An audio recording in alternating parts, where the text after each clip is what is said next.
Então, continuando aqui, irmãos, nós estamos falando então sobre aquelas jornadas e depois do grupo, nós falamos 1, 2, 3, 4, 5, né? 5 grupos.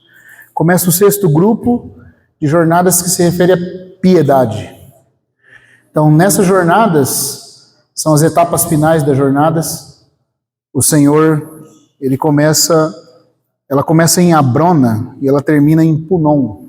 São mais 6 jornadas. E é muito interessante como essas jornadas finais são jornadas de fronteira. São jornadas de transposição, vamos dizer assim. Você transpor, atravessar e entrar numa nova esfera.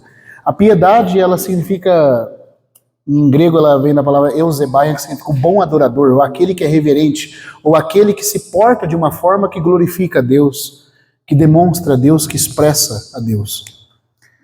Se a paciência, estava ali tendo comunhão com os irmãos, o Elcio até lembrou um ponto que a paciência está relacionada com a provisão, né, das primeiras e últimas chuvas. Então fala de constância até o fim. E daquilo que o Senhor supre para que nós possamos chegar até o fim. As primeiras chuvas, porque quem é lavrador sabe, tem que ter as primeiras chuvas para que possa o fruto, né, para que a planta possa nascer com vigor. Aí depois tem chuvas de intervalo e tem as últimas chuvas para que a planta possa amadurecer. O Senhor, na terra de Canaã, tinha as 4 chuvas, o período de 4 chuvas, que eram, na verdade, a primeira chuva torrencial, outras 2 que eram, vamos dizer assim, de uma forma mais... não eram chuvas tão fortes, eram chuvas só para manter a planta. E a última chuva vinha para que levasse o fruto a amadurecer. Era a chuva temporã e a chuva seródia.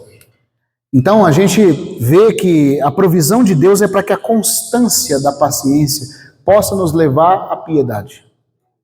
E a piedade, que significa assemelhar-se a Deus, começam a ser essas jornadas de atravessar fronteiras. Irmãos, eu não vou me deter muito, tá, nessas jornadas aqui, que senão a gente fica só nelas, a gente vai ficar só nelas aqui na comunhão e não vamos avançar. Não, mas eu queria rogar aos irmãos que quiserem estudar o assunto, inclusive o Eliseu estava perguntando, esse livro do irmão Gino já está inteiro traduzido para o português.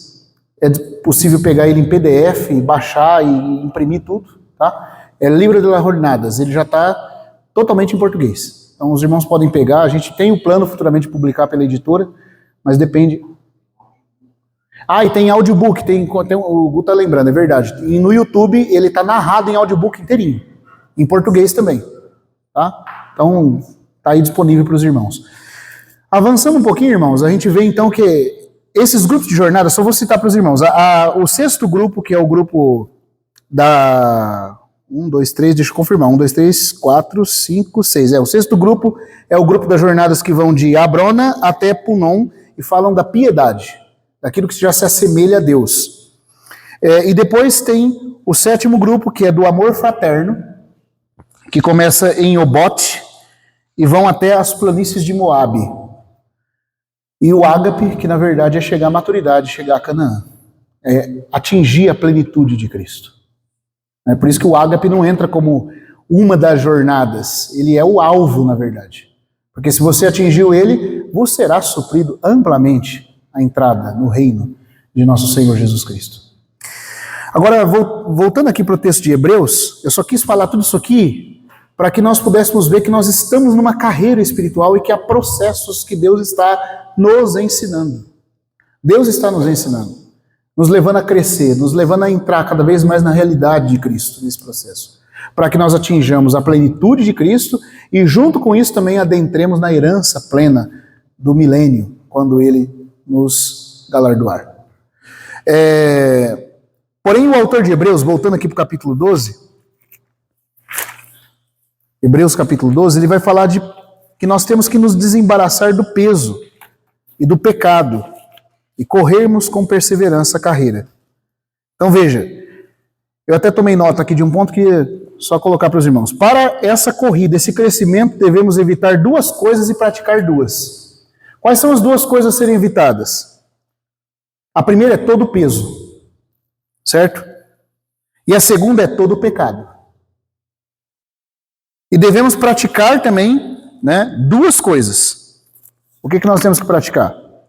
Nós temos que olhar ou contemplar fixamente a Jesus.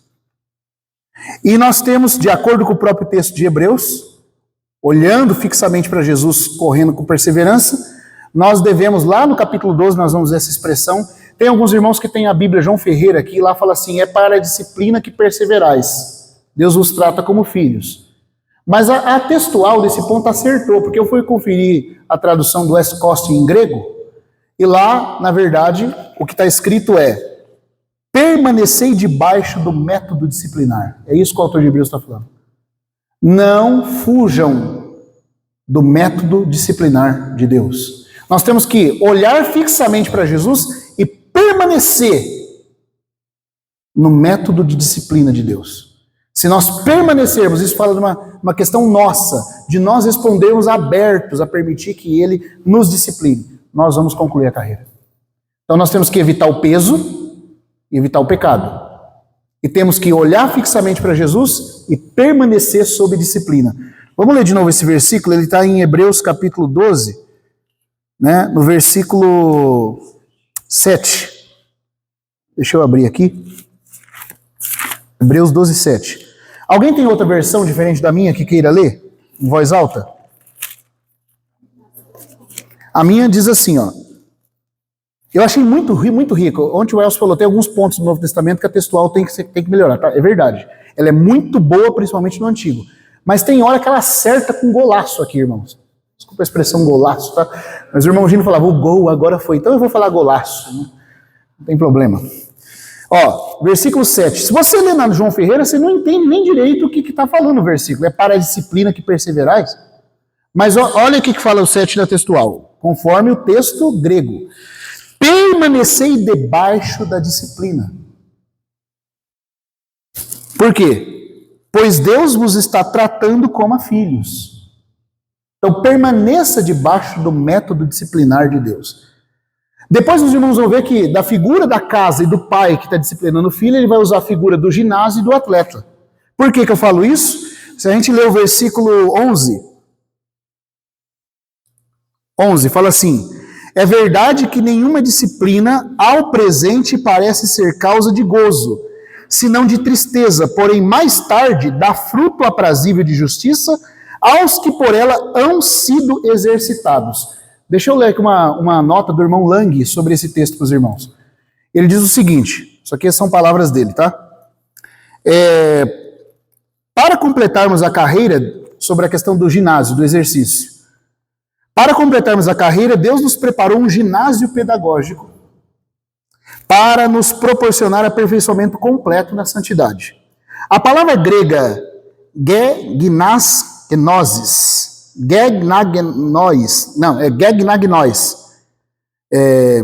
é isso mesmo, gegnois. Ela traz a ideia de jovens tendo sido colocados sob disciplina de um treinador. Essa palavra é exercitados. Gegnagnós. Da onde vem a palavra gnascos, de ginásio. Ginásio vem de gnásios, que é aqueles que se põem sob exercício. Agora aqui a ideia da palavra completa em si, ela traz a ideia de um jovem colocado sob disciplina de um treinador, fazendo ginástica, né? Em um ginásio. Fazendo ginástica em um ginásio. Ginásio é o lugar onde se faz ginástica. Aceitando serem despidos, porque é a palavra, olha só, a palavra ginásio, da onde vem a palavra ginástica, ela vem da palavra gimnos. Sabe o que significa gimnos? Se colocar nu em um estádio para ser avaliado pelo treinador. Se colocar despido, aberto em todos os ângulos do seu corpo para que o treinador avalie onde seu músculo está fraco. Essa é a origem da palavra ginásio. O ginásio era o lugar onde os jovens iam, se despiam e treinavam e eram conferidos em todos os músculos do seu corpo. Então o treinador ficava avaliando. Ele sabia dosar aonde é que deveria ser aplicado maior disciplina. E essa é a ideia que nós temos que ser exercitados na disciplina. A ideia, então, já que a palavra gimnos, que é da onde vem a palavra ginásio, ginástica, é que nós devemos nos abrir a Deus para que o seu método de disciplina seja eficaz, para que ele diga onde nós devemos ser corrigidos. Então essa é a figura do ginásio. Quando ele fala que ela produz fruta aprazível aos que por ela têm sido exercitados, aos que têm feito ginástica no ginásio. Só que a ideia de ginásio vem da palavra gimnos, que é a origem da palavra ginástica, que é se colocar despido para ser exercitado e avaliado. Então, duas figuras são usadas aqui. Ela é usada a figura do pai disciplinando um filho, e aí por isso o autor de Hebreus fala, se coloquem debaixo da disciplina do pai, que está corrigindo você, e ao mesmo tempo seja como um atleta, que se exercita naquilo que é virtuoso, mas aberto, despido, sem medo de que ele aponte os seus defeitos. E então ele vai completar a carreira. Ele vai te levar a completar a carreira. Deu para entender, irmãos? São duas figuras que ele vai usar então. No versículo 7, né, permanecer debaixo da disciplina, são as duas coisas que temos que fazer. Olhar fixamente para Jesus, sem tirar os olhos dele, e permanecer abertos à disciplina paterna, do pai que nos corrige e do instrutor que nos examina e aponta para nós onde temos que ser corrigidos. Como jovens no ginásio grego. Vamos falar um pouquinho agora sobre essa questão dos dois pontos que temos que evitar. Ele fala para nós desembaraçarmos de todo peso e de todo pecado. Irmãos, o que vem a ser peso? Diferentemente do pecado aqui. Se a ideia está presente aqui é de família na casa, onde o pai nos disciplina, e de ginásio, onde exercitamos despidos. Você sabe que nas Olimpíadas ou naqueles estágios de corrida na Grécia Antiga, os jovens ou quando corriam nus ou corriam quase sem nenhuma roupa, para que pudessem ter melhor eficiência. Eles tinham que se desembaraçar de todo o peso, para que pudessem correr melhor. Havia coisas que não eram erradas, mas que ainda assim eram um peso para um corredor. Então, na nossa vida, nem tudo é pecado, mas tem coisa que vai ser peso. Tem coisa que vai ser peso. E o Espírito Santo fala, vamos nos desembaraçar, irmãos, usando o autor de Hebreus, de todo peso e de todo pecado. Eu queria que os irmãos pudessem ler comigo Lucas capítulo 21.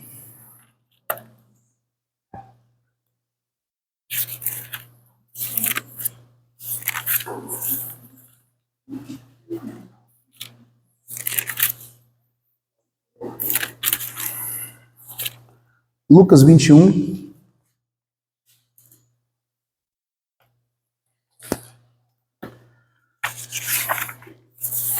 Versículo 34 a 36.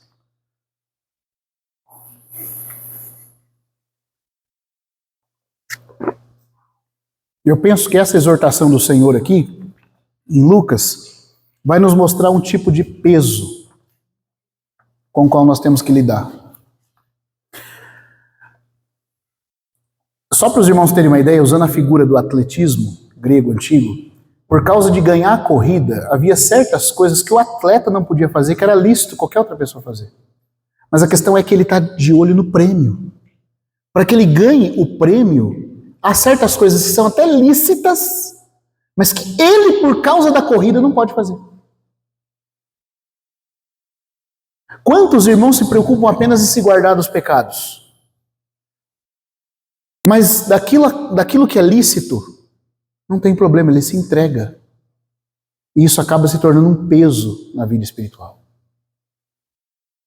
Que assim como qualquer empecilho que o atleta tivesse não vai deixar ele correr com eficiência, o atleta é assim, o treinamento militar é assim. Tudo que você faz que seja peso tem que ser deixado de lado. Senão você pode não ter eficiência no exercício. A alimentação tem que ser mais regrada. O sono tem que ser melhor dormido. O exercício tem que ser melhor desenvolvido, com mais técnica. Algumas coisas que as pessoas fazem, você não vai poder fazer. Irmãos, nós temos que ver que o Senhor não quer nos livrar só do que é errado. Depois nós vamos tocar nas coisas erradas também. Porque o autor de Hebreus vai citar 3 coisas que ele chama de pecado, do qual nós temos que nos guardar na jornada. No 14 ao 17 ele vai mencionar 3 coisas. Sérias, inclusive, que em paralelo com a história de Israel impediu eles. Impediu eles, e também não só eles, mas na época dos patriarcas impediu 2 pessoas de terem a primogenitura. Isso é sério, é pecado. Mas vamos começar com a questão do peso. Não é só do que é errado que nós temos que nos guardar, até de coisas certas, que são lícitas, mas que nos impedem de correr melhor. Em Lucas 21, Jesus vai falar algumas coisas com relação ao tempo do fim, o tempo da vinda dele, e ele vai mencionar coisas que poderiam ser colocadas como pesos, do qual nós temos que nos guardar. Então, versículo 34. Lucas 21, versículo 34. Ele vai dizer assim, ele vem falando daquele tempo, né, em que alguns acontecimentos estariam se dando no mundo, e aí ele fala assim, próximo à sua vinda, né, no 34 ele diz, observai, pois, por vós mesmos, não seja que vossos corações sejam carregados, ou fiquem sobrecarregados, pesados. É a mesma ideia do peso que impede o atleta. Carregados com o quê? A nossa tradução textual fala libertinagem e embriaguez. A palavra grega é preocupação de comer em excesso. Ou de viver para comer. Para ter prazer na alimentação. Meu está com excessos e embriaguez e cuidados da vida. Então, essa palavra excesso, que aqui é libertinagem, no grego a palavra sugere comer ou preocupar-se em ter prazer de comer. Essa versão aqui está glutonaria e embriaguez. Glutonaria e embriaguez. A palavra grega é preocupação em excesso com o alimento e com a bebida. Irmãos, vamos lá. Comer é pecado? Quem foi que mandou o homem comer? Deus. Quem foi que criou o alimento? Deus. Essa identidade embriaguez parece um pouco excessiva. Excessiva. Porque, na verdade, ele não está tratando de algo pecaminoso. É o excesso. Aqui, a palavra, né? No sentido de libertinagem. Se exceder a sua capacidade. Sim. E a embriaguez é a mesma coisa. A mesma coisa. Então, não é esse aspecto que ele está se referindo. Sim. Não é. Porque quando fala libertinagem, o que você pensa em libertinagem? É vida promíscua, sexual, depravada. Né? Libertinagem. Algumas traduções põem orgia. Aí você fala orgia e ainda pensa mais ainda. A semântica da palavra já leva para outro rumo. Aí o cristão está lá, caído, sobrecarregado com essas coisas. Eu não estou cometendo orgia. Eu não estou cometendo libertinagem. Mas o seu coração e o meu coração, principalmente no tempo do fim, sabe por quê, irmãos? Porque o tempo do fim é um tempo de hedonismo. Essa palavra hedonismo vem de Edom, que vem da palavra hebraica Éden. O que significa a palavra Éden? Prazer. A cultura do prazer. E como a gente viu ontem, quando o homem cai nesse tipo de coisa, ele começa a ficar carnal. Por quê? Porque ele passa a agir pelo que é animalesco. Como os animais, por instinto. Dá prazer procriar? Então eu vivo para ter uma vida sexual, para poder ter prazer na área sexual, na área da alimentação e na área do conforto. É o tipo de tempo que nós estamos vivendo. E aqui, quando fala de excesso, como o Elcio sugeriu aí, está falando de uma vida que se preocupa em comer com glamour, comer para ter as melhores coisas requintadas, irmãos. É disso que Jesus está falando. Esse é o peso. Irmãos, se o Espírito Santo, se o Senhor Jesus, e o Espírito Santo levou Lucas a registrar essas palavras, a gente deveria ficar preocupadíssimo com isso. Porque Jesus está falando que isso é o grande inimigo do tempo que nós estamos vivendo. Nós ficamos preocupados demais com ter conforto. Irmão, mas que peso seria esse? O que é esse peso? Está aqui, irmão. Está aqui. Vida de conforto. Se tira o conforto, eu não quero. Eu não avanço. Tem que ter conforto. Então, para você viver, um emprego dá, mas para ter conforto tem que ter 2, 3 empregos. E o tempo para a palavra? E o tempo para o Senhor? E o tempo, irmãos, para se dedicar ao que é de Deus? Não tem. Não sobra tempo. Eu estou sobrecarregado. Sentir prazer em comer, em beber. Não é pecado, mas em excesso vira peso. Em excesso vira peso. E ele diz assim, para que vocês não fiquem carregados, né, com o quê? A libertinagem, que é aí comer em excesso, com a palavra grega, não é a semântica da libertinagem como a gente usa nos nossos dias. Embriaguez, que é beber em excesso, quer dizer, sentir prazer em excesso por meio da bebida também. E aí o que mais? E com os afãs, com as preocupações lícitas dessa vida. Ansiedades, afãs, é aquilo que te deixa afanado. Mas eu preciso, mas eu tenho que ter. Eu preciso, eu tenho que ter. Eu estava lendo uma antologia do George MacDonald. É muito interessante porque ele relata os solilóquios dele com Deus nessa antologia. Na verdade é o C.S. Lewis escrevendo os diálogos, os solilóquios do George MacDonald com Deus. E é assim, ele cita um versículo, ele coloca as impressões que o Espírito Santo falou para ele nesse texto. Em experiências muito sinceras dele com o Senhor. Por isso que ele era um irmão, o C.S. Lewis disse que foi a pessoa mais parecida com Cristo que ele conheceu na literatura. Então esse George MacDonald, né, ele fala o seguinte, que ele leu o versículo, portanto não vos inquieteis. Aí parou aí. Aí o Senhor falou para ele, a preocupação desnecessária, aquilo que você não deve fazer, que você está fazendo agora, é um demônio que tem sugado a primavera da sua vida. Isso foi o que o Senhor falou para ele. A preocupação que ocupa um lugar que não deveria ocupar. É um demônio que suga a primavera, o vigor da sua vida.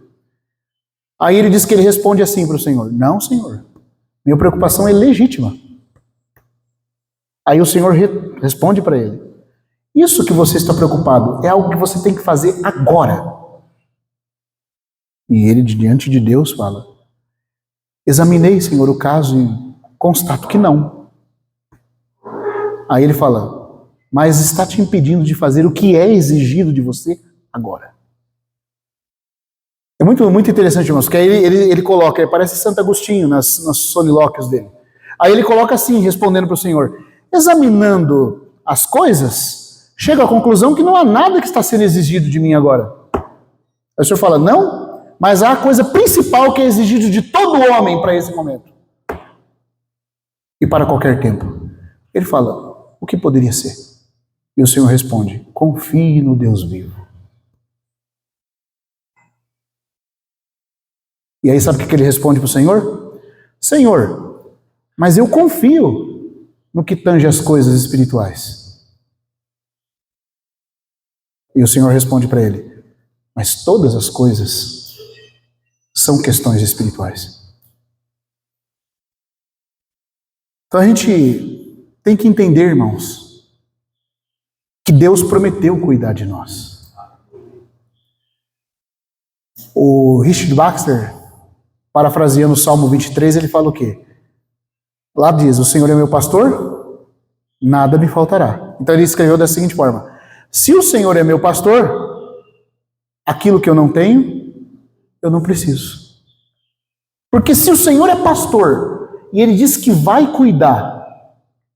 Se eu não tenho alguma coisa, e ele diz que está cuidando, é porque essa coisa que eu não tenho, eu não preciso. Porque o que eu preciso, ele está me dando. O Senhor é meu pastor, nada me faltará. Aí eu acho que alguma coisa está faltando. Ou é o Senhor que não está cuidando, ou eu estou indo atrás de coisa que eu não preciso. Porque como que pode ele ser o pastor e cuidar, e eu estou sentindo que está faltando alguma coisa? Certo, irmãos? O Senhor é meu pastor, nada me faltará. Quando o autor de Hebreus conclui Hebreus, ele fala: contentai-vos com as coisas que tendes, pois ele tem dito: nunca te deixarei, jamais te abandonarei. Ora, se ele disse que não vai me deixar, e eu estou sentindo que alguma coisa está faltando, tem um problema aí.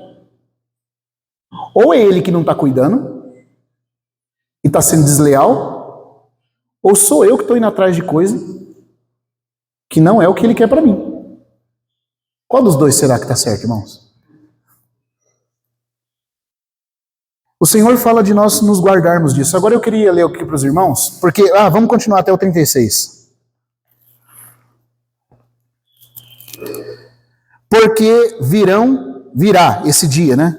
Virá sobre todos os que estão assentados sobre a face de toda a terra. Aquele dia, né? Se você ficar preocupado, aquele dia vai vir sobre muitos como um laço, porque há de sobrevir a todos que estão assentados sobre a face de toda a terra.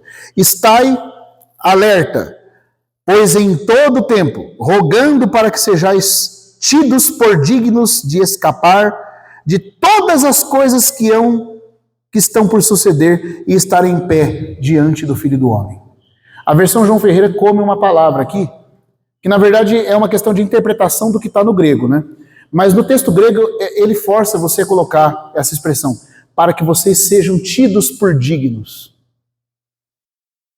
A versão João Ferreira só fala assim, para que possais escapar.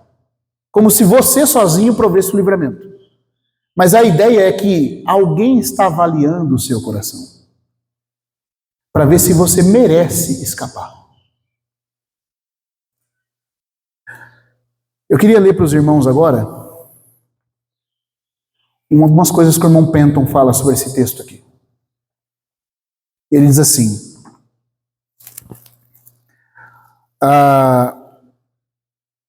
a nossa necessidade de fazer o que Enoque fez nunca foi tão urgente. O que Enoque fez, irmãos?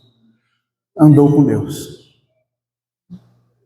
A terra, no seu tempo, estava cheia de violência. A violência de movimentos sem lei e de nações furiosas. Toda a humanidade estava no limiar de um dilúvio universal. Muito diferente do nosso caso. Uma terra com violência, uma terra com guerras entre nações, entre os homens. Está diferente do nosso tempo, irmãos? Olha os movimentos geopolíticos para você o que está acontecendo. O ano passado, Ucrânia e Rússia, Israel e Hamas, e ainda tem coisas que podem acontecer entre China, Estados Unidos e outras coisas mais. Nesse nosso ano, violência extrema. Não há governo que ponha termos nisso. E assim como a terra estava naquele período, nós estamos agora, e ela estava na iminência de um dilúvio, de uma mudança cataclísmica no mundo, de uma mudança de era. Está diferente do nosso tempo? Quem de nós duvida que nós chegamos ao limiar do nosso tempo? Então o irmão Penton fala, a necessidade de fazermos o que Enoque fez nunca foi tão urgente. Né? O que Enoque, o único da sua geração, foi aquele que andou com Deus, quando de repente, e apenas para ele, tudo terminou em transladação instantânea. E nunca foi tão urgente a necessidade de ver qual é a condição do arrebatamento.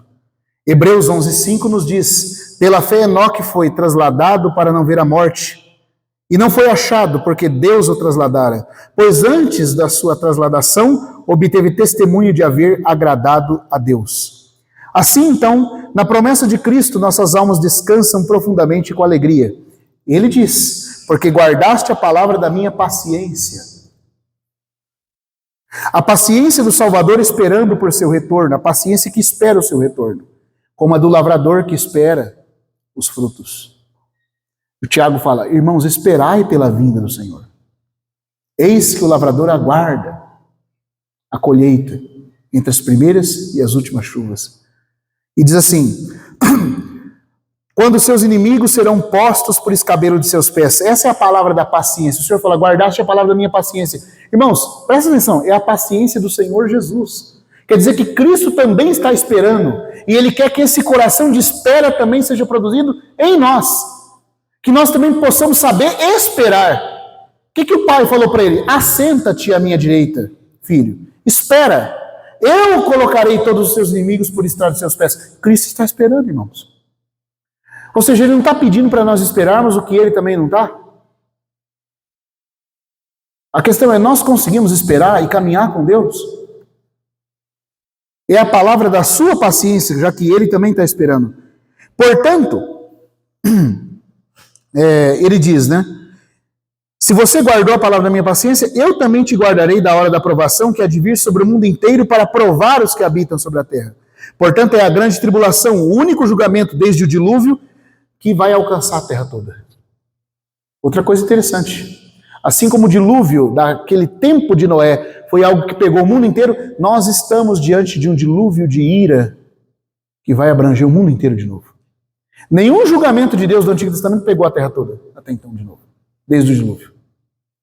Cristo falou que nós estaríamos nos dias de Noé, e o que aconteceu de um julgamento que pegou a terra toda, vai acontecer de novo. Porque a grande tribulação afetará a terra inteira. Os irmãos estão vendo o paralelo? E assim como Enoque andou com Deus e pacientemente caminhou com Deus, nós também devemos, irmãos. Porque a hora é a mesma.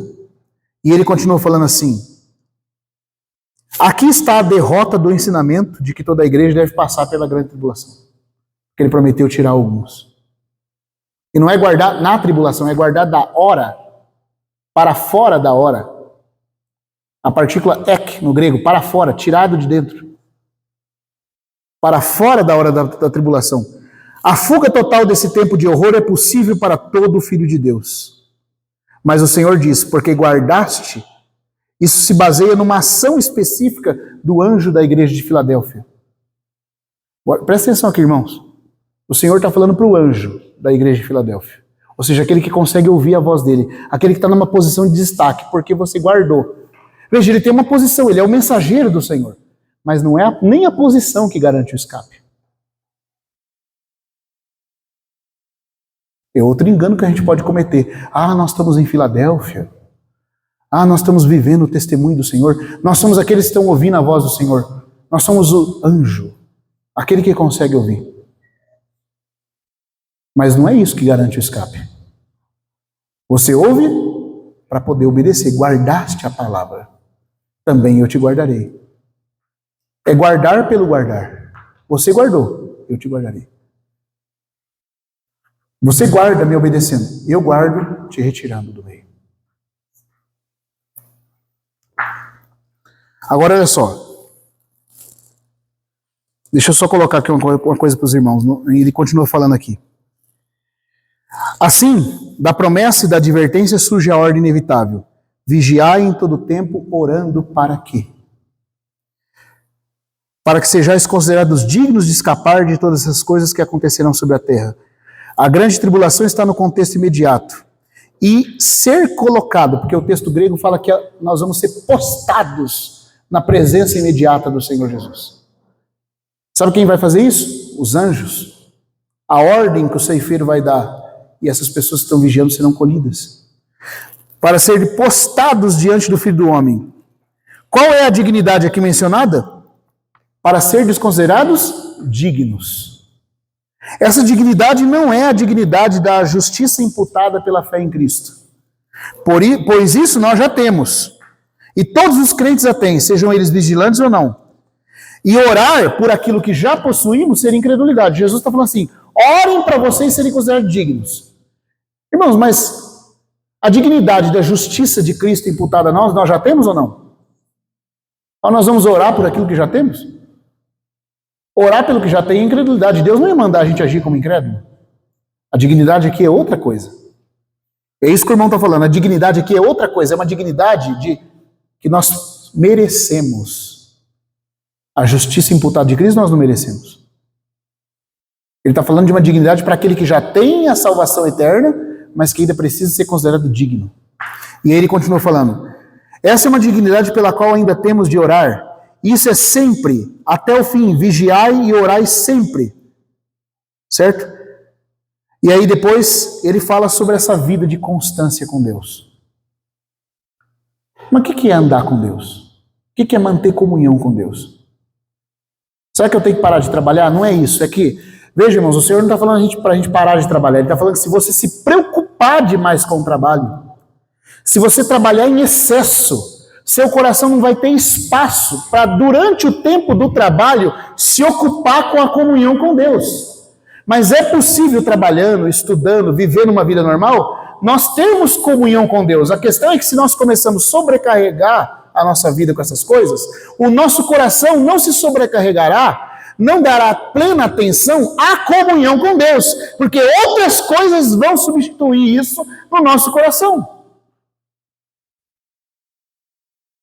Ele não está dizendo que não é para você ter um momento de lazer, mas se você se ocupa de lazer, se eu me ocupo de lazer, se eu me ocupo com sobrecargas desse mundo, o meu coração não vai ter espaço para se ocupar da comunhão com Deus que pode ocorrer em qualquer ambiente. É por isso que eu tenho que dosar, para que o alvo do meu coração não seja esse, mas que para que trabalhando, estudando, fazendo qualquer coisa, nada interrompa o meu relacionamento com o Senhor. Nada se torne um peso. Aqui tem, ele ainda continua falando da experiência do irmão Lourenço. Um irmão chamado Lourenço, que escreveu aquele livro, A Prática da Presença de Deus. Olha que eu achei preciosíssimo demais o que ele vai falar aqui. Peço aos irmãos um pouquinho mais de atenção. O irmão Lourenço, em seu livro A Prática da Presença de Deus, expressou sua própria caminhada com Deus. Abre aspas. Diz o irmão Lourenço: a hora dos negócios, disse ele, não difere para mim da hora da oração. A hora dos negócios não difere para mim da hora da oração. E no barulho e na agitação da minha cozinha, porque ele trabalhava na cozinha de um mosteiro. No barulho e na agitação da minha cozinha, enquanto várias pessoas estão ao mesmo tempo pedindo coisas diferentes, possuo Deus em tão grande tranquilidade, como se estivesse de joelhos diante do Santíssimo. Seu único método, agora o irmão Penton falando, de ir a Deus e permanecer em sua presença, era fazer tudo por amor a Ele. Abre aspas de novo, irmão Lourenço falando: a pequenez de meu trabalho não diminui o valor da oferta. Os irmãos estão entendendo? Então não é questão de deixar de fazer isso ou aquilo. A questão é que se você começa a fazer muito, isso se sobrecarrega, você não tem tempo nem no coração para se preocupar com Deus. Porque seus pensamentos vão estar ocupados com outras coisas. É por isso que sobrecarrega, vira peso. Se nós fazemos muito uma coisa, isso tende a sobrecarregar o nosso coração. Mas o irmão Lourenço conseguia trabalhar e a hora do trabalho era tão sagrada igual o momento da oração. E ele continua dizendo assim, ó: a pequenez do meu trabalho não diminui o valor da oferta, pois Deus não considera a grandeza do trabalho, mas o amor que motiva o trabalho. Bastava ao irmão Lourenço virar a panqueca na frigideira. Achei interessante isso aqui. Bastava ao irmão Lourenço virar a panqueca na frigideira ou apenas pegar um canudo no chão. Para ele diz, para estar com Deus, disse ele, não há necessidade de estar dentro de um templo continuamente. Do nosso coração podemos fazer um oratório, para onde nos retiramos de vez em quando e com ele mantemos uma conversa mansa, humilde e amorosa. O espírito com que Lourenço passou os últimos anos de sua vida encontra expressão em duas de suas máximas. Ele dizia: eu sofreria não durante 10 anos, mas até o dia do juízo, se fosse a vontade de Deus. E espero que ele continue a ajudar-me com sua graça para suportá-lo. Essa é uma máxima. Ele sempre falava isso. A outra: estou apenas, olha isso aqui, irmãos, Essa é a frase dele. Estou apenas fazendo o que farei por toda a eternidade. Estou apenas fazendo o que farei por toda a eternidade. Bendizendo a Deus, louvando a Deus, adorando a Deus, dando a Deus o amor de todo o meu coração. É nosso único negócio, é nossa única ocupação. Adorá-lo e amá-lo sem pensar e sem se ocupar com mais nada. Mas como é que ele podia fazer isso numa cozinha barulhenta? Porque ele fazia amando a Deus. E até onde Deus dizia que ele devia fazer. Porque quando você ama, a vontade do ser amado se torna a vontade do seu coração. Eu vou citar aqui para os irmãos, alguns irmãos não conhecem essa história, outros já me ouviram citar. Mas esse irmão George MacDonald, ele tem um outro diálogo com o Senhor, ele narra o diálogo. E esse diálogo fala desse processo de ir deixando a vontade de Deus moldar a nossa vontade na comunhão de amor com Ele. Porque, irmãos, nenhum de nós, eu garanto, nenhum de nós quer ser derrotado. Nenhum de nós levanta falando assim, quer saber, hoje eu não vou buscar o Senhor. Todos nós temos vontade de agradar o Senhor. Mas muitas vezes as dificuldades que se interpõem é porque nós perdemos aquele tipo de vida que leva tudo diante de Deus. Que faz na presença de Deus as coisas. Então, o irmão MacDonald, ele falava, num diálogo dele, eu disse, ó Deus, quero viver no campo. Deus me disse, filho, fica na cidade. Mas, Senhor, ali te verei bem junto à natureza. Coisa lista. Mas o Senhor fala para ele, aqui, porém, farás minha vontade. Mas, Senhor, neste ar sujo, nessa cidade poluída, eu vou ficar doente. Então, primeiro é a beleza, depois é a própria saúde. Sua voz se embargou e disse, mais poluídas estão as almas desta pobre gente. Mas, Senhor, veja, irmãos, mas mesmo com relutância, o segredo é estar amando a Deus e vivendo na presença dEle. Porque a hora que ele fala assim, o Senhor fala algo, ele retruca, não porque ele é um rebelde, mas porque ele quer, apesar de querer obedecer a Deus, há relutâncias do coração dele, porque ele quer obedecer de uma forma que ele acha que é a melhor. E todos nós temos essa dificuldade no nosso coração, mas o segredo é falar com Deus acerca disso. É permanecer na presença do Senhor, é continuar em oração ininterrupta. Como diz em Tiago sobre Elias, Elias orava em oração. A ideia é que já havia uma oração dentro dele e que a oração externa era só um estado contínuo que ele vivia continuamente diante dele, dentro dele. Por isso que ele falava sempre, vive Yahvé em cuja presença estou. O senso da presença de Deus é que mudava tudo.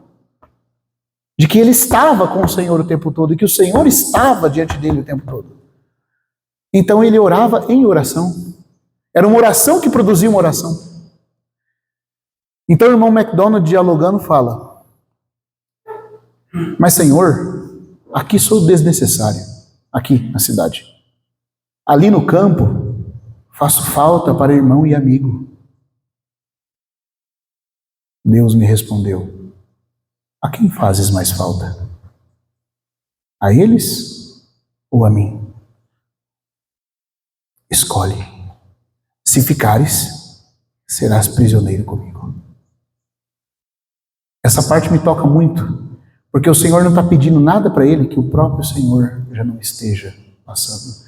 O Senhor está querendo dizer o seguinte, eu não estou pedindo para você ficar e pleitear junto a essas pessoas dessa cidade, essas pessoas incrédulas, como se fosse algo que você vai fazer sozinho. O meu espírito está sofrendo, tentando convencer cada uma delas. E eu estou permitindo que você tenha o privilégio de sofrer comigo. Não é a graça só que nos salva, é a graça de padecermos por Ele também. Escolha escolha. Se ficares, poderás ser prisioneiro comigo. Dá-me um tempo para escolha, eu disse. Graças a Deus, o coração já começou a balancear. Agora ainda vai pensar em escolher. Antes estava só com a vontade dele. Os irmãos veem o que muda, irmãos. O que muda o nosso coração, irmãos? O que muda o nosso coração, senão a nossa sinceridade de comunhão com Deus? De nós abrirmos a Ele todas as dificuldades do nosso coração? Nas primeiras 3 estrofes era um diálogo que ele apresentava só o ângulo de vista dele. Mas agora, quando o Senhor chegou nesse ponto, se você ficar, o que você vai ter? Você vai sofrer comigo. E a questão que nós temos que perguntar é isso, irmãos. Se nós amamos o Senhor, Ele não é digno de que nós possamos perder a nossa vontade pela dele? Então aí o irmão já responde, dá-me um tempo para a escolha. E Deus me pergunta, ele diz, quanto tempo? É duro assim decidir pela sina? Não será difícil quando veres no céu que tu seguiste o guia. E aí ele fala, olhei para seu rosto, e então voltando, voltei para a cidade. Deus me perguntou, escolheste? Eu disse, escolhi. Eu deixo em tuas mãos a minha vontade. Deixa eu ilustrar isso aqui, irmãos, com uma história que eu acho que histórias, às vezes, isso já é uma história, mas eu quero ilustrar esse ponto da história com outra história. Eu não sei quantos irmãos aqui já leram as Crônicas de Nárnia, no C.S. Lewis, do Leão, do Aslan, que é uma figura do Senhor Jesus. Na primeira crônica, que é a crônica do sobrinho do mago, o Dígore é o menino que se aventura em Nárnia e acaba descobrindo o reino encantado de Nárnia, e ele vê ali o leão, que claramente é o Senhor Jesus. Aí sabe o que acontece? Ele está com uma mãe enferma dentro de casa. A mãe está morrendo de câncer. É muito interessante essa história, porque o Lewis escreveu ela por último. As 7 crônicas foram escritas em tempos diferentes, mas a última crônica foi essa, embora dentro do livro ela está colocada como primeiro. Agora, você sabe como que o C.S. Lewis perdeu a mãe dele? Com câncer. E é muito triste a história, porque diz que ele orava quando era criança, ele tinha fé de criança, e ele pedia para o Senhor Jesus curar a mãe dele. E o Senhor não curou a mãe dele, ela morreu, dolorosamente. E depois, na adolescência, ele vira ateu. E ele passa a odiar a Deus. Agora é interessante, irmãos, que a última crônica que ele tem escrito seja a história de um menino que está com uma mãe com câncer. E esse menino só consegue se preocupar consigo e com a dor da sua mãe. E ele vai para Nárnia. E os irmãos que lerem a história sabem, ele acaba levando a feiticeira para o reino de Nárnia, que é uma figura do diabo, claramente. Até o jeito que ele desperta ela é igualzinho à tentação de Adão e Eva no Éden. Ela entra dentro, ela começa a causar o mal, e quando o Aslan tinha acabado de criar Nárnia com os animais, ele fala uma frase, ele fala assim, vamos nos reunir em conselho, pois o mundo mal começou e o mal já penetrou nele. Mas fiquem tranquilos, eu farei que tudo caia sobre mim, e tudo ficará bem. Aí, olha só, o Dígore está com medo do leão, por quê? Porque primeiro o leão é muito poderoso, não tem como ter medo desse leão. Ele viu o leão criar o universo cantando. Em segundo lugar, porque ele sabe que ele tem culpa diante desse leão. Foi ele que levou o mal para aquele lugar, assim como a nossa raça. Nós temos medo de nos encontrar com Deus, temos medo da vontade de Deus, temos medo de obedecê-lo. Temos medo de encará-lo. Mas sabe por quê, irmãos? Tem uma coisa interessante que o Lewis coloca de uma forma tão bela. Eu queria que os irmãos tivessem mansidão no coração para ouvir isso. O Dígore tinha medo do grande leão, porque ele sempre estava olhando de cabeça baixa, com o peso da culpa, para as patas do leão. E ele agora tinha 2 problemas, o medo e a preocupação com a mãe.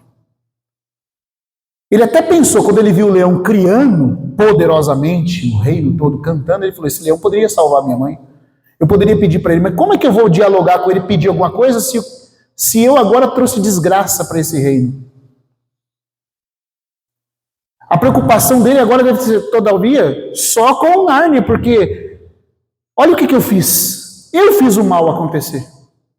E ele ficava de cabeça baixa, olhando para as patas do leão. Isso provocava cada vez mais medo nele, de se encontrar com Aslan. Até que teve uma hora que ele não resistia na preocupação com a sua mãe, que estava com câncer morrendo. Embora culpado, com o peso da culpa, ainda olhando para as patas do leão, ele chegou cabisbaixo e falou: seja o que Deus quiser, eu vou pedir. Foi essa a sensação do coração dele. Ele falou: Senhor, porque o Aslan disse que ele tem que a raça de Adão trouxe a culpa, que a raça de Adão a espie, que alguém da raça de Adão tem que fazer isso agora. E a hora que ele vai pedir, todavia, para o leão se lembrar da mãe dele que está morrendo, ele chega, ele estava ainda olhando para as patas do leão. Mas aí, irmãos, diz que ele de repente ele levanta o rosto, e o rosto dele e o de Aslan se encontram. E ele diz assim: e o que ele viu? Ó maravilha das maravilhas, grandes lágrimas. Grandes lágrimas. E o leão disse: eu sei, filho. Eu sei. A dor é grande. Só eu e você a compreendemos. E ele diz assim, que por algum sentido ele entendeu que Aslan sofria pela causa de sua mãe mais do que ele mesmo. E por causa das lágrimas, por causa de entender o rosto, de entender o coração de Dígore foi mudado. O que eu quero dizer com isso? O que essa história ilustra, irmãos? Por que o irmão Lourenço conseguia viver com Deus e não ter o coração sobrecarregado? Porque é entender o coração do Senhor Jesus nas coisas que Ele permite sobre a nossa vida que muda o nosso coração. Não é entender as patas, o poder. Nós simplesmente sabemos que Deus é poderoso. Muitas vezes entender o poder de Deus sem entender o coração de Deus só nos leva a nos endurecer ainda mais. Porque diante das dificuldades, diante das provas, nós vamos falar assim: por que o Senhor não resolve? O Senhor tem poder. Mas se nós entendermos o coração de Deus, o nosso coração vai ser mudado. O segredo de permanecer firme é uma vida de constante comunhão com Ele. Fazei conhecidas diante dEle. Não andeis ansiosos de coisa alguma. Por quê, irmãos? Porque perto está o Senhor. A palavra perto ali significa que Ele está ao lado, igual um amigo. Igual quando Ele caminhava do lado dos discípulos. Eu sempre falo para os irmãos, se Jesus entrasse pelaquela porta e falasse para nós que ia viver uma semana conosco dentro da nossa casa, nenhuma preocupação ia subir ao nosso coração. Porque perto está o Senhor. Que preocupação os discípulos tinham quando Jesus estava do lado deles? Nenhuma. Até para os erros deles, infelizmente, para as coisas erradas que eles faziam, eles tinham certeza que o Senhor tinha algum jeito de solucionar aquilo. Por que nós não descansamos? Porque, como diz um irmão, toda preocupação é um ateísmo prático. A gente crê que Deus existe, mas não cremos que Ele está conosco. Entender o coração do Senhor muda o nosso próprio coração, irmãos. E não há como entender o coração dele sem olhar no rosto dele. Quando Ele fala conosco, tudo é diferente. Quando Ele explica para nós o porquê que Ele nos colocou numa situação, o que Ele está requerendo de nós numa situação, nós rendemos adoração verdadeira a Ele, nosso coração é levado em amor à dependência dEle. E nós somos sustentados e permanecemos. Agora, deixa eu ler para os irmãos algumas coisas, porque aqui nesse texto de Lucas 21, versículo 34 e 35, existem alguns verbos que Jesus usou, e que eu queria terminar, irmãos, falando dessa questão do peso, considerando que esse irmão fala sobre esses verbos. O versículo de Lucas 21, 36 fala: vigiai, pois, a todo tempo, orando, para que possais escapar de todas as coisas que têm de suceder e estar em pé na presença do Filho do Homem. Aqui diz assim, esta frase conclui o discurso profético de Nosso Senhor registrado por Lucas. E o que fica evidente é que, primeiro, certas coisas mencionadas do versículo 25 até o 35 acontecerão. Não há como evitar, isso vai acontecer. Segundo, precisamos, através da vigilância e da súplica, da comunhão constante com Ele, prevalecer para escapar de todas essas coisas. E três, que aqueles que escapam estarão diante do Filho do Homem. São três coisas. Agora vamos lá.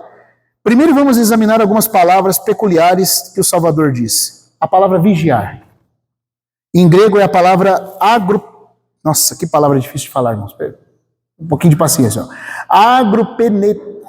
Agrupinate é a palavra grega. Agrupinate. Significa, não é a palavra grega usual, gregorel, usado para vigiar.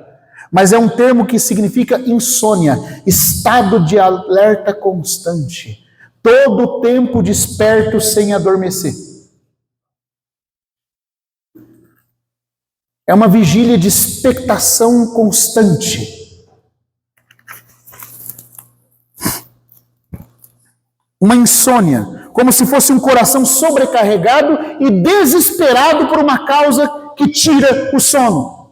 Vou dar um exemplo. Se chega um telefonema falando que um membro da sua família sofreu um acidente, você pode estar 3 horas da manhã no pior sono. Você consegue continuar dormindo?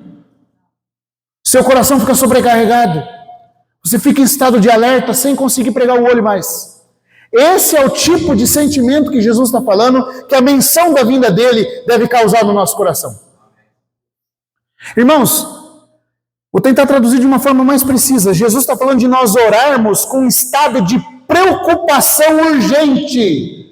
Orai para que vocês possam escapar. O assunto de escapar, de estar, de ser arrebatado, tem que ser uma coisa que domina o nosso coração, que nos deixa preocupados em querer escapar. E olha que coisa, irmãos. Eu estava falando para os irmãos, enquanto uma reunião de oração a gente estava orando lá em Penápolis, o Senhor colocou isso no meu coração e eu queria falar aqui com os irmãos. Jesus disse que se nós estivermos um coração nesse estado, o Deus que está avaliando se eu sou digno, vai dizer, você permaneceu considerando isso de modo sério. Então você vai escapar. Porque é o que o versículo está falando. Na verdade, ele fala, para que possais escapar, né? Outra coisa, a palavra suplicando, vigiai, como se estivesse preocupado, suplicando, que é a palavra grega deomenoi, significa fazer um pedido urgente. Fazer um pedido urgente. Então você está preocupado e pedindo com urgência. Preocupado e pedindo com urgência. Para que possais, a palavra grega katis é prevalecer pela força. Sabe onde é usada essa expressão? Lembra quando Jesus estava sendo julgado por Pilatos e disse que a multidão começou a gritar, crucifica-o, crucifica-o, e Pilatos estava tentando soltar o Senhor Jesus? Aí diz que o clamor da multidão foi aumentando tanto que a multidão prevaleceu. Essa é a ideia usada aqui no texto, que você tem que vigiar, permanecer no estado de urgência e preocupação extrema, pedindo com urgência até que você prevaleça diante de Deus. A ideia aqui é que você vai orar de uma tal forma que Deus não vai conseguir ficar sem te ouvir. Assim como Pilatos não teve como não considerar o pedido da multidão, o clamor da multidão prevaleceu. É o mesmo verbo usado. Vocês têm que orar com um desejo tão forte, tão preocupado, que Deus mesmo não consegue ficar sem considerar aquilo.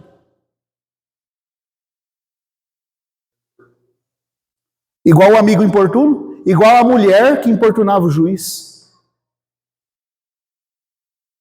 Eu não temo a Deus, não temo homem nenhum, mas essa viúva me incomoda tanto. Eu tenho que me livrar dela, eu não aguento mais ouvir esse pedido. O juiz iníquo atendeu para se livrar dela. Aí Jesus fala assim, se um juiz iníquo, que não quer ajudar por causa da insistência, ajudou? E Deus, que é um juiz justo? Se vocês clamarem, Ele quer atender, e Ele vê vocês orarem desse jeito, será que Ele vai fazer menos? Eu já vi irmãos colocando ali que é oração por qualquer coisa, mas se você pegar o contexto de Lucas, ele está falando de orar para escapar do anticristo, do inimigo. O tempo ali está falando de escapar, irmãos, de um tempo de usurpação de um inimigo. Nós somos uma viúva e vamos ter um inimigo. É para esse tempo que a parábola está sendo contada. Julga minha causa contra o meu adversário. Satanás, o anticristo. Então, ele fala, para que possais prevalecer, para que possais, ou para que ser considerado digno. A tradução da textual colocou ser considerado digno, porque significa que Deus atenta, que Deus considera aquilo como algo que merece atenção. Está entendendo? Mas no grego, ela significa que você clama tanto, você importuna tanto, você insiste tanto, que Deus não consegue ficar sem atender o seu pedido. Deus vê que é sério o que você está pedindo.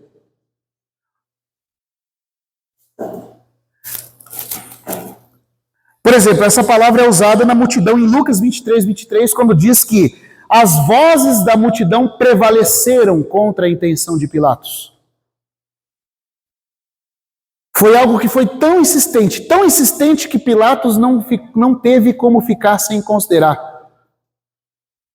O que está acontecendo aqui é o seguinte, irmãos, como o irmão Stephen Cohn falava, o Senhor sabe os que realmente estão esperando por Ele e os que não estão. Ele sabe se quando a gente ora dizendo, venha o teu reino, isso está mexendo com o nosso coração de verdade ou não. Ele está olhando para ver se é com desespero que eu estou pedindo isso. Ele sabe se eu estou pedindo para o Senhor Jesus vir de verdade, porque eu amo Ele de verdade. E é assim que Ele vai considerar que, não, esse alguém é digno. Eu não posso ficar sem ouvir essa causa. Eu não posso ficar sem ouvir esse pedido. Porque quando Ele pede, é diferente. Prevalece. E, irmãos, o interessante é o seguinte, lá a multidão prevaleceu contra Pilatos. Aqui Jesus está usando o mesmo verbo para dizer que aquele que ora com esse jeito, o coração, o desejo dele prevalece contra Deus. Jesus está querendo dizer o seguinte, não que não é, mas é mais ou menos assim, ainda que Deus não quisesse te salvar, por causa do jeito que você ora, nem Deus consegue ignorar isso. Todo clamor sincero, verdadeiro, será ouvido.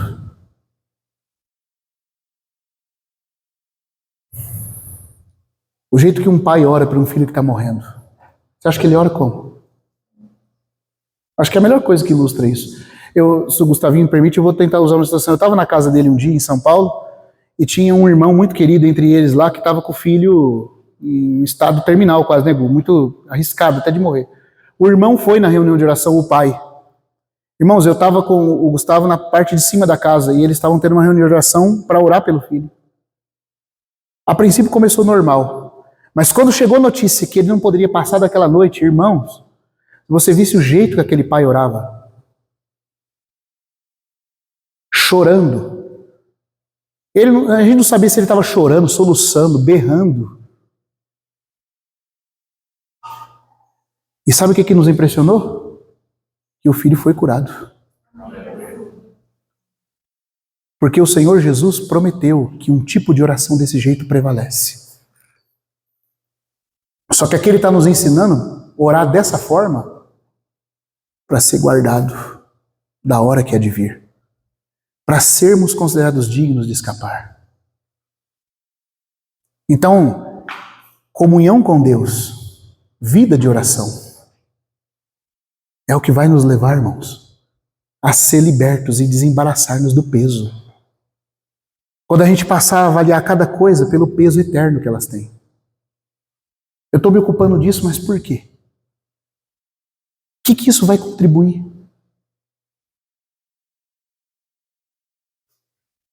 Nós não somos chamados para ser O A.W. Tozer tinha uma frase. Ele diz assim, alguns querem viver uma vida feliz com Deus. Mas entre a felicidade e a santidade, eu já me decidi pela santidade, ainda que me doa. Eu vou ter muito tempo para ser feliz no céu. Nós não somos chamados para uma vida de felicidade aqui nesse mundo, para cultuar o prazer, cultuar o comer e o beber. Nós somos chamados para algo muito mais grande. Então, é orar até que nós possamos prevalecer. Eu já estou concluindo, tá? Prometo.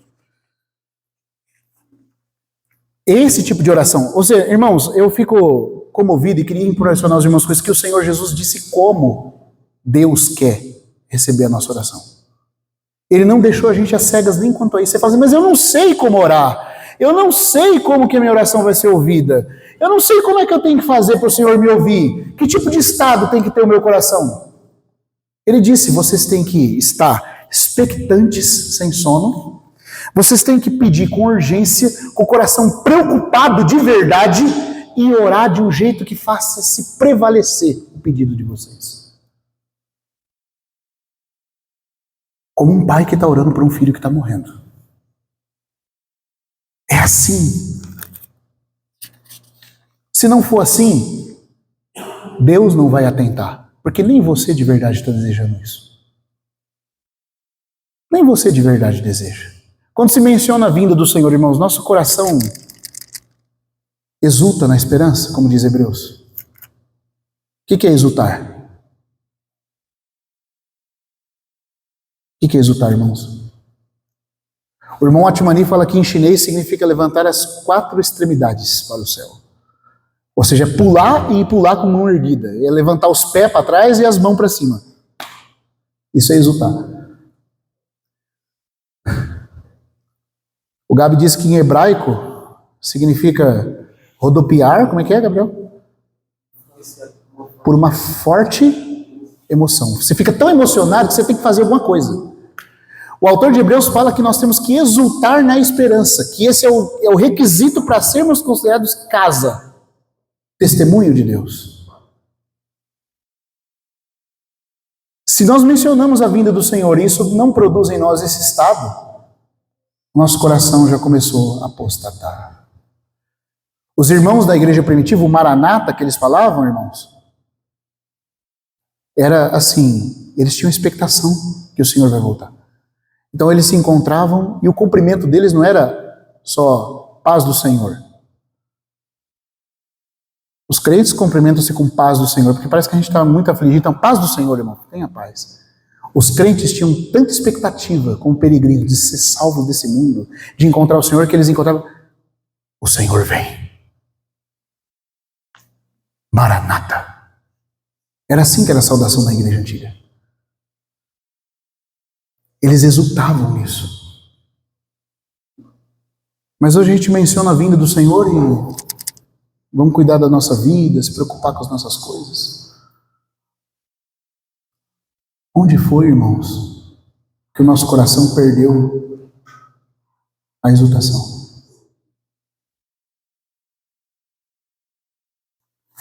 Concluindo aqui.